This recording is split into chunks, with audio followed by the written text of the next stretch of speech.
here's the different signs formula.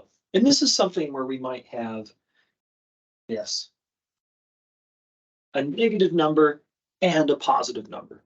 Now we can think of this as being, say, -7 degrees, and it got 3 degrees warmer. What would the temperature be? Now, let's approach this formulaically. So the formula, it's got some similarities to the same signs, but there's some differences. Now, it starts out familiarly, absolute value. So -7, 3, and we take the absolute values.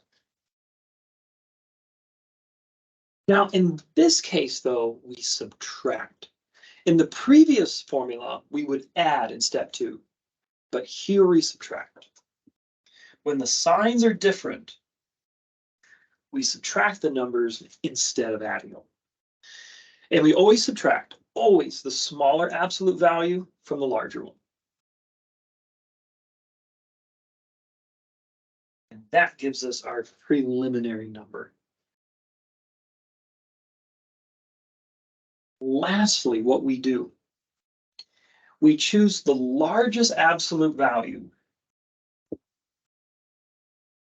and we looked what its original sign was. So the original sign of the largest absolute value.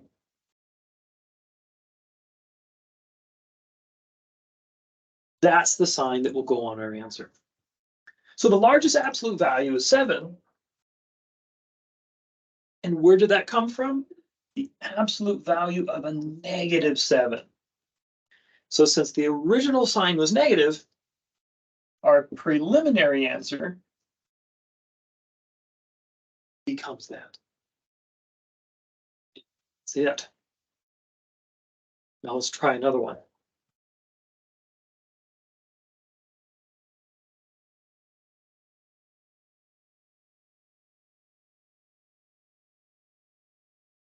Now again, here we have a subtraction. Once again, we want to convert our subtractions into addition. And we do that by saying the subtraction is the same as adding a negative. So we go through our steps. These are different signs, so we're going to use the different signs formula. Absolute value of 2 is 2. Absolute value of -7, 7. Step 2, we subtract. We always subtract the smaller absolute value from the larger, or larger subtract smaller. And that gives us our preliminary answer. Finally, the largest absolute value is 7. And where did that 7 come from? A -7. So that means we're going to attach a negative sign to our answer.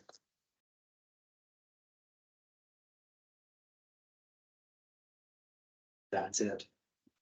And as expected, whenever we subtract a larger number from a smaller, it's like, this is the amount of money in your savings account. That's how much you've spent. You're going to get a debt. Let me go through one more.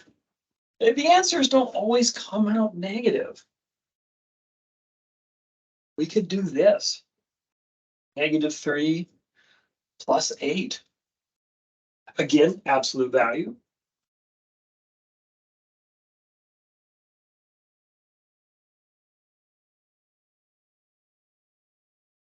We subtract,